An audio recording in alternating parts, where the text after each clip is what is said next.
বন্ধুরা, কেমন আছো সবাই? আশা করছি সবাই ভালো আছো। আরও একটি ভিডিও নিয়ে চলে আসলাম তোমাদের কাছে। রামনবমীতে একটা ছোট্ট যজ্ঞের আয়োজন হয়েছিল, সেই ভিডিও আজকে তোমাদের সাথে শেয়ার করব।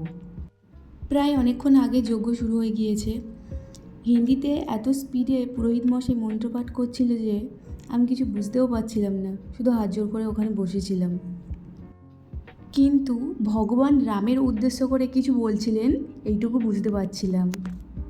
কিছুক্ষণ পর পুরোহিত মশাই সবাইকে বললেন সবাই যেন একে একে যজ্ঞের কাছে আসে, ভগবান রামের উদ্দেশ্য করে মনের ইচ্ছা জানিয়ে যজ্ঞতে যেন কিছু আহুতি করে। আমিও শুনেছি যজ্ঞতে কিছু দান করলে ফলটল আর কি, সেটা নাকি অনেক ভালো হয়। তোমাদের যদি এরকম কিছু জানা থাকে অবশ্যই কমেন্ট করে জানিও এটা কি সত্যি হয় কি না। তাই আমিও চলে গেলাম যজ্ঞের কাছে। ওখানে যেসব জিনিসপত্র রাখা ছিল অল্প অল্প করে যজ্ঞের মধ্যে আমিও দিয়ে আসলাম। আর এইদিকে আন্টি খুব সুন্দর ভজন করছিল, চলো তোমাদের সঙ্গে একটু শেয়ার করি।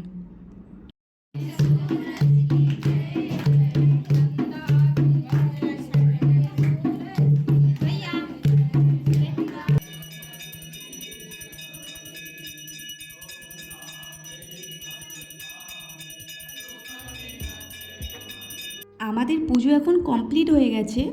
এরপরে সবাই আরতির তাব ও চরণামৃত নিচ্ছিল। তখনও যজ্ঞের আগুন অল্প অল্প জ্বলছিল।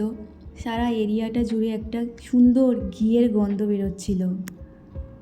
আমরা সবাই খেতে বসে পড়েছি।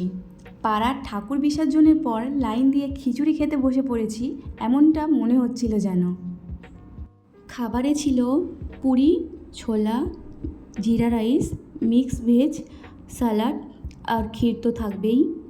খাবার পরে সবাইকে প্রসাদ দেওয়া হচ্ছিল প্যাকেটে প্যাকেটে করে, কাটা ফল আর মিষ্টি। যদি ভিডিওটি ভালো লেগে থাকে লাইক কমেন্ট করো প্লিজ। ভিডিওটি দেখার জন্য ধন্যবাদ। আজ এই পর্যন্ত। জয় হিন্দ।